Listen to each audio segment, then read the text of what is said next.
It's a 10:39 degrees at Wall Radio. Happy Tuesday to you, April the 2nd. I want to introduce you to somebody.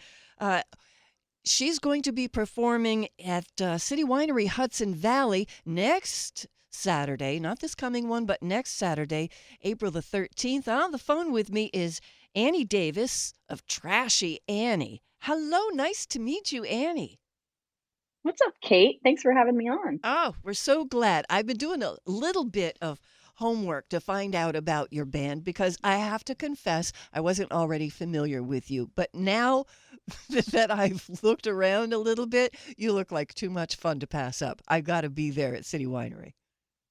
Yeah, I hope you make it to the show. It's a really fun show. It's going to be a good time. It's our first time up in New York at all, so we're really excited to get to come see the Hudson Valley and play the Northeast. Oh, yeah. Well, you've picked a very good spot to go.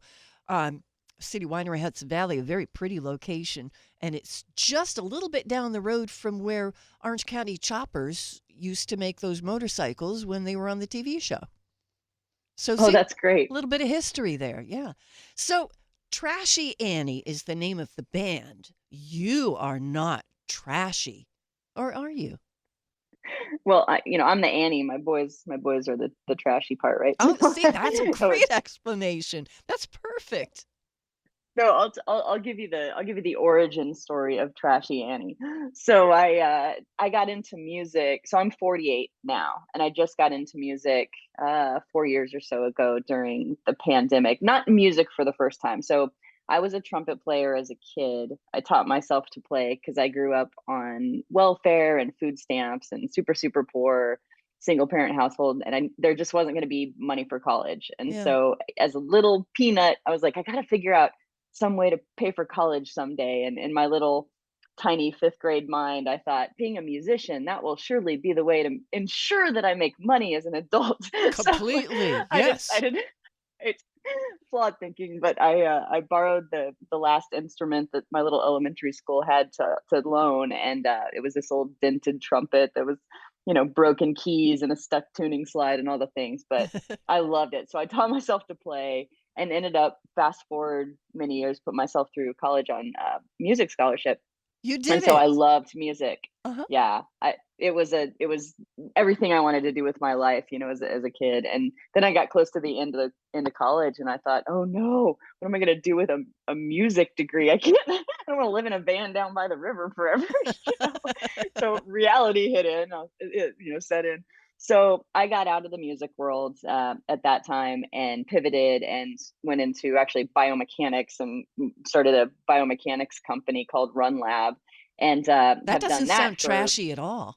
It was a great pivot for a whole that's a whole nother podcast of its own. But anyway, so during the pandemic, bought a drum kit actually because I really had always wanted to play drums, and I decided my Christmas present in December of 2019 was going to be to buy a drum kit. So I bought one, I started playing, and then I just fell in love with it and kind of dove back into music. And then the pandemic hit, and I ended up buying a guitar and deciding I wanted to write one song and go sing it at an open mic someday because I'd always been terrified of the idea of singing in front of people. So I Really? just wanted to do this one. Oh my God. You were Yeah. I had never terrified? done karaoke. Oh, it was so scary. So scary. Okay. So yeah, so I decided I really wanted to do it once just to kind of conquer this thing because I really just wanted to be a drummer. That's what I really wanted to do. So picked up a guitar, started writing, and just I wrote this one chord tune that was all I could play on the guitar at the time, was this one chord. And so I wrote this whole song with this one chord, and I went out to an open mic, one of the few that were still kind of going on during the pandemic, and I was terrified. I four Yeah. shots of whiskey and half a bottle of wine later, I got up there, did my little song, and I just ended up falling in love with songwriting. And I thought, if I need to do this. This is the thing that, I'm meant to do. It was that much of a realization. And so that needed to learn how to sing and perform and do all this stuff if I was going to be a songwriter. And so kind of dove into everything. So anyway, ended up releasing that song, that one chord song. It's out there in the world. It's called Runnin', and it's pretty fun. So it was my first tune ever. And and put the tune out on Spotify and all the places and all these things I had to learn to get to the point of, getting a song out in the world because I didn't know what I was doing. But you were And grown made up, a so you were you, yeah, you were able to do things maybe more logically than if you were doing this at age 18. So this is good. it feels like it. And I've always liked learning new things and challenges and all the things, right? So Yeah. it was something that was good for my brain anyway to learn how to do all of this stuff. So get the song out there, decide I want to make a YouTube video to go with it because I was like, oh, that's what the kids are doing today. I should do one of these YouTube, so I started my little YouTube channel and figure all these things out. And I had released the song under my name, under Annie Davis. And so I put together my music video. It was again the height of the pandemic, so I filmed it all myself with my iPhone, and just basically went to Goodwill and got a bunch of floofy clothes, and did this, edited the whole thing myself. So I put it out there. I'm super proud of it because, this is years of being afraid of doing something and Yeah. getting to the point of finally, having a song in the world and Putting putting yourself a out video. there. Yeah. Yeah. So much vulnerability. Yeah. So I put the music video out there, and the first comment is from this lady that, I'm again so proud of this whole thing. And I'm kind of, anyway, so she gets on there and she writes something about my clothes being too young for me. And I was heartbroken because I thought, what is wrong with people? They don't know any of the backstory of what it took to put something out in the world that I was so proud of. And it just, my little balloon was immediately deflated, right? Oh. But then I thought, wait a minute, what am I doing? I'm not doing this for her. I'm doing this for me and for anybody else that might resonate with this story of picking up something new and different in your mid 40s and not being afraid of it. And so I decided to name the band Trashy Annie as a result of that lady's comment about my clothes being too young for me. And now I But just lean into it. Now it's all glitter and tutus all the time. So we have a good old time on But stage. I have to tell you now, I'm looking at the picture of your band that's on the City Winery Hudson Valley webpage, and you could pass for in your 20s, and you have a six pack. So you should wear midriff crop tops at every opportunity, and I'm glad to hear that you do. Good for you. You're doing the right Uh, thing. Thank you for saying that. I always tell people I'm 48 going on 8. So it doesn't really it doesn't phase me anymore. It's just my inner child coming out that makes me seem younger than I am. But yeah, it's we have a great time, and all my band, everybody's in their 20s and early 30s, and we get along great and we put on a great show. So we one thing that I think is pretty cool about this music and the band in general is we have a really wide berth when it comes to our fan base. I mean, we get kids that are 18 years old, and then we get people that are in their mid 70s coming to the shows. And so it's really cool, the age range and the type of people that we get at our shows, because we're very much a come as you are, be who you are, love who you love, whatever it is. We're just really inclusive in the music that we play and the way that the band interacts with each other and the audience and everything else. So it's just a lot of fun. It's really, really great band to be a part of. I'm really lucky to have the crew that I have and do this thing. How long have you been playing together? We've been playing together about a year now. I went through a lot of iterations in putting the right team together, as Oh, you're a it is musician as hard. well. It is hard to find the right combinations of people for a band. Yeah, Ye- I've never yeah, managed to get as far as playing out with a band. it's We just really hard oh yeah. because even things as simple as having the same schedule to be able to rehearse at the same time and to like the same kind of music and have the same goals, because not everybody wants to go big and tour and do the thing, which is what I'm looking to do. It's a hard life to try to figure out how to balance touring and being a professional musician and also being able to still pay the bills, because music is a tough industry, especially when you're getting started and you're an emerging artist. You can't really pay the bills with music, so you got to have something else to fill that space. And so getting people together, I mean, we play with a 5 to sometimes 6 piece band, and 6 people that all have the same ability to travel and same goals and same commitment to the project is a And who hard can thing. play? But I have and who can play. Yeah, Yeah, yeah. exactly. Yeah, the people who are not really great players a lot of times are very committed to it because they don't have a lot of options. They're like, this is the thing, I'm in 100%. I'm like, oh, I don't Oh. know that this is going to work out for the long term. I have to be the worst musician in the band because I'm not, my job is to write the music and to sing and to perform and play whatever I can on the instruments that I can play. But I need my band to be really awesome so they can fill those holes. And because I'm only 4 years into playing the guitar, I'm not the guy that's going to go out there and shred the solos. I need one of those guys. So Oh, yeah, man. I've been lucky to find this awesome crew of guys, and we get along and we tour really well together, and we love each other, outside of playing music. It's a great crew. So you're in Phoenix right now, you said, right? I'm in Phoenix because I'm doing some recording for the next album, but I live in Austin. Okay, Texas. Okay, well, Yes. that works your way back. But you'll make it here to the East Coast by April 13th to go to City Winery, Hudson Valley. The band is Trashy Annie. We're going to talk more with Annie. We'll be right back on Wall Radio. 822 at Wall Radio, 39 degrees. And we're talking with Annie Davis of Trashy Annie, who's coming to City Winery, Hudson Valley, the whole band on Saturday, April 13th. And we're hearing all kinds of stories about how you got into music as a kid, but not professionally. But now this is it. This is your leap of faith. You went all in. Yeah, I love it. It's sometimes you find the thing that you were meant to do, and it doesn't matter what age you are, chase the thing. That's what I hope to Chase to the leave. thing. I And like that. yeah, I hope that when I'm gone, that people somewhere along my journey in life were inspired to do the thing that they were scared of at whatever age you are, because this life is short, and I think we got to squeeze whatever juice out of it we can while we're here. And so, yeah, I love it. And I spend all of my extra time and waking hours thinking about music and writing and lyrics and all of the stuff. So, yeah, I So, love it. so how many chords can you play now? Because you started with one. More than one, Oh, less than good. 40. Good. Now, Pete Townsend is one of my favorite quotes. He used to say that you're only allowed to write 3-chord songs. Any more than that, and they put you up in front of the committee.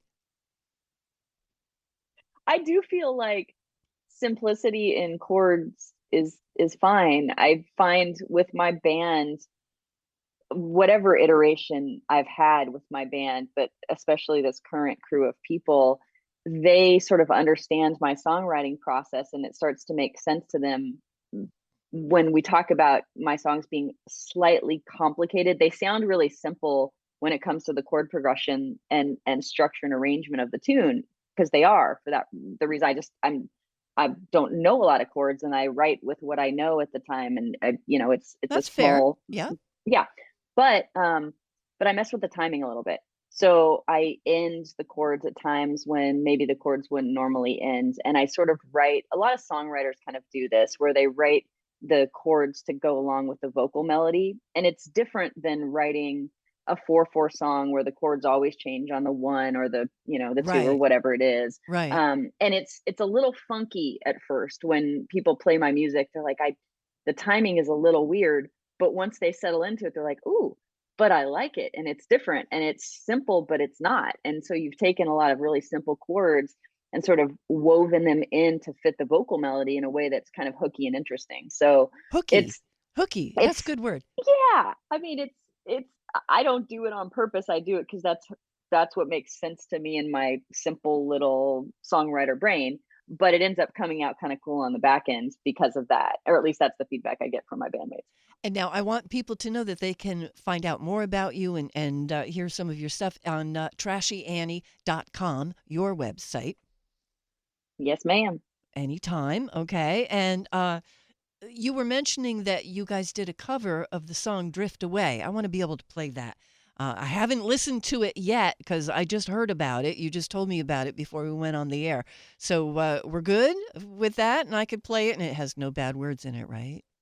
You, It has no bad you words. wouldn't do I that do have to me. Okay, good. Thank you. no. I have a few songs on my album with some swear words, but they don't all have swear words. I think, and Drift Away is one of my favorites. It was just a song that I don't do that many covers, but this particular song, I just remember sitting on the floor of my house when I was a little kid and listening to my mom's vinyl, and that this song was just such a cool, special one. So I've always loved it. So I just wanted to cover it, and we did our own spin on it, and it's got a big horn section part of it, and it's cool. So I'm I going to think you'll play really like that. it.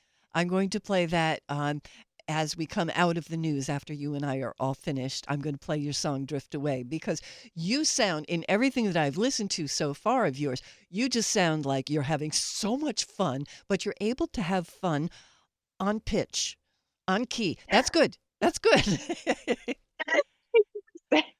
And we want Saying that. people to know they can get tickets by going to City Winery Hudson Valley's website and find out more. Trashy Annie, Saturday, April 13th, next Saturday.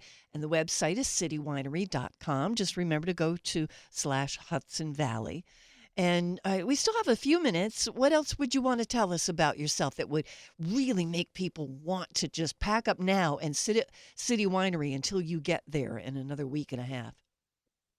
Oh, that would be great. Wouldn't it? Yeah. Well, let me tell you about the album that's out real quick. So I'm working on my second album, and that'll be out this year, and then maybe even another one later in the year. I'm co-writing a full album with a guy named Tommy Price.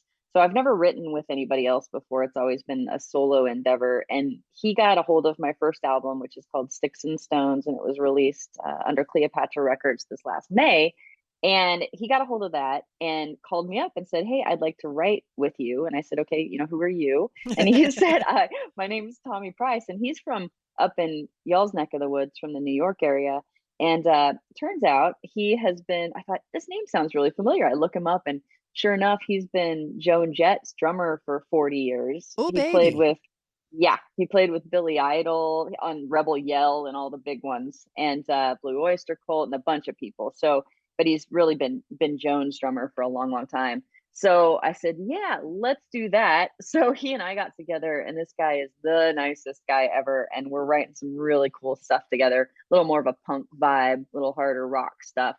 So we'll have something like that coming out too. But just real quickly on the first album, so it's called Sticks and Stones, and I'll tell you the story behind that, then I'll leave you with that. Okay. The I mentioned that I named the band Trashy Annie because of the mean stuff that the lady said on social media. Yeah. So my album art on the back of Sticks and Stones is all screenshots of mean things people have said to me on social media in the last year, Oh, and then the front is just a big glittery middle finger, and it's called Sticks and Stones, and I'm really proud of it. It got submitted for Grammy consideration this year by the Recording Academy, which was cool, and has just done. I got picked up by Cleopatra Records out of LA to release that album. So I'm really proud of how it came out. I think it's a cool album, and I would love for you guys to check it out.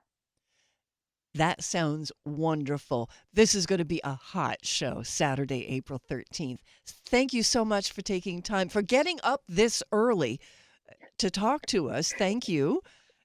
And You're welcome. Yes, it is 5 a.m. here. That is true. yeah, yeah, it's 5 a.m. in Phoenix where you are right now. Thank you so much, Annie. I enjoyed talking to you. Now I know I'm going to enjoy the show on the 13th even more. Best of luck to you in your entire career. Thanks for being here today. Thank you, Kate. Really appreciate you. Have a great day. Yes, you too. It's 8:30 at Wall Radio. Let's get into a news update with CBS.